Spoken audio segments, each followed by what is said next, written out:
Welcome back to Daily Dose of Devotional. Today we'll be staying in the Old Testament, looking at the book of 2 Kings in chapter 5.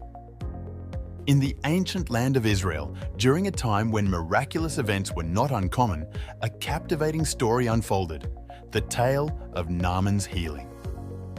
Naaman, a valiant and esteemed military commander in the kingdom of Aram, modern-day Syria, had it all success, power, and prestige.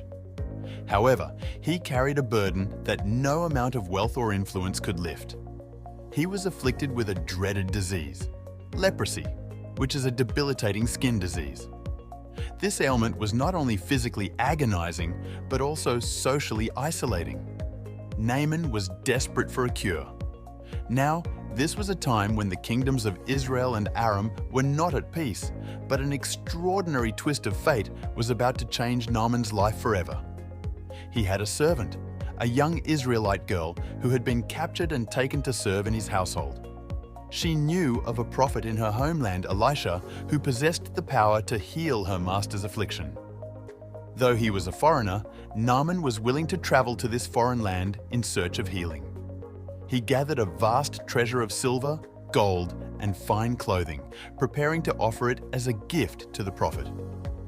Upon his arrival in Israel, Naaman was directed to the prophet Elisha. Expecting a grand reception and elaborate ceremonies, he was met with a surprise. Elisha didn't even come out to greet him, but sent a messenger instead. The message was simple and direct. "Go and wash in the Jordan River 7 times, and your flesh shall be restored, and you shall be clean." Naaman was outraged. He had expected a grand spectacle and the prophet's personal attention. Instead, he was instructed to bathe in the humble Jordan River. Pride swelled within him, and he questioned the wisdom of such a command. Nevertheless, his servants persuaded him to follow Elisha's guidance, reminding him that if he had been asked to perform a great and heroic task, he would have done it. So, with humility, Naaman went to the Jordan River and dipped himself 7 times. As he emerged from the water after the 7th dip, a miracle happened. His flesh was restored, and he was cleansed of his leprosy. Naaman's healing was not brought about by grandiose displays or worldly riches, but by simple obedience and humility. This story teaches us powerful lessons about faith, humility, and the way God works.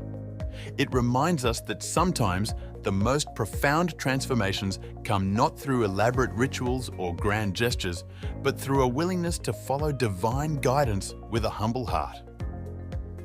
Naaman's healing is a testament to the miraculous power of obedience and faith, even in the face of seemingly simple or unconventional instructions. Thank you for watching. We'll see you again tomorrow.